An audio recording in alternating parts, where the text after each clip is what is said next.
علامہ اقبال کو عالم ملا، استاد جو دین دنیا کے علوم سے، فنون سے واقف تھا، اس نے علامہ اقبال کی بنیادی تربیت کی، فکر کی تربیت کی، اخلاق و عادات کی تربیت کی، گفتار و سکنات کی تربیت کی۔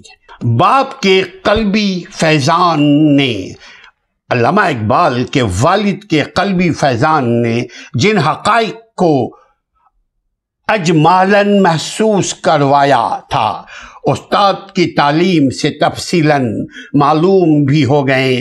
16 برس کی عمر میں، 16 جب ان کی برتھ ڈے ہوئی، 16 برس کی عمر میں علامہ اقبال نے میٹرک کا امتحان پاس کر لیا، فرسٹ ڈویژن سے پاس کیا، اور تمغہ اور وظیفہ یعنی انعامات بھی ملے اور وظیفے بھی ان کے مقرر ہو گئے۔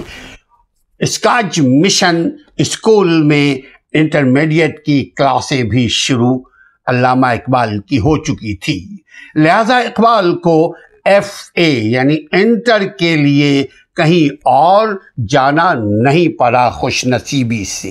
جہاں سے ہائی اسکول کیا، میٹرک کیا، وہیں سے کالج کا بھی سلسلہ شروع کر دیا۔ یہ وہ زمانہ تھا خواتین و حضرات جب ان کے شاعری کا باقاعدہ آغاز ہوتا ہے۔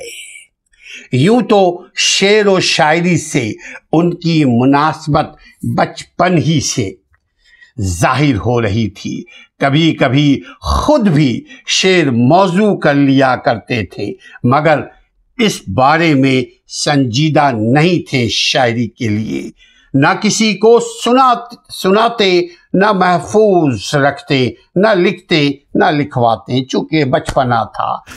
علامہ اقبال جب سوچ میں جاتے تو چیزوں کو لکھنے کے بعد اس کو پھاڑ کر پھینک دیتے تھے، لیکن اب شعر گوئی ان کے لیے فقط ایک مشغلہ نہ رہی تھی بلکہ روح کا تقاضا بن چکی تھی۔ اس وقت پورا برصغیر داغ کے نام سے گونج رہا تھا، خصوصاً اردو زبان پر ان کی معجزانہ گرفت کا ہر کسی کو اعتراف ہو چکا تھا، جبکہ سیالکوٹ کے رہنے والے تھے۔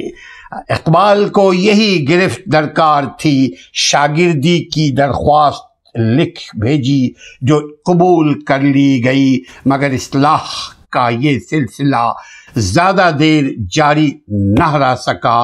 داغ جگت استاد تھے۔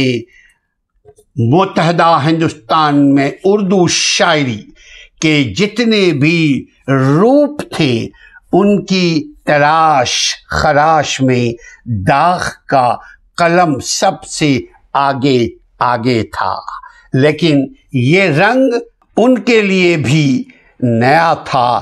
گو اس وقت تک اقبال کے کلام کی امتیازی خصوصیت ظاہر نہ ہوئی تھی، مگر داغ اپنی بے مثال بصیرت سے بھانپ گئے تھے کہ اس ہیرے کو تراشا نہیں جا سکتا، یہ تو قدرتی ہیرا ہے، چمکتا دمکتا ہوا ہیرا ہے، یہ کہہ کر فارغ کر دیا کہ اصلاح کی گنجائش نہ ہونے کے برابر ہے۔ مسٹر اقبال، یہ داغ نے ان کو گھر بھیج دیا کہ یار تم تو میرے ہی استاد ہو یار، میں تم کو کیا پڑھاؤں، تم سے تو میں پڑھنے لگا ہوں۔ مگر اقبال اس مختصر سی شاگردی پر، جو داغ کے بھی شاگرد تھے، وہ شاگردی پر بھی ہمیشہ نازاں رہیں، ہمیشہ فخر کرتے رہیں۔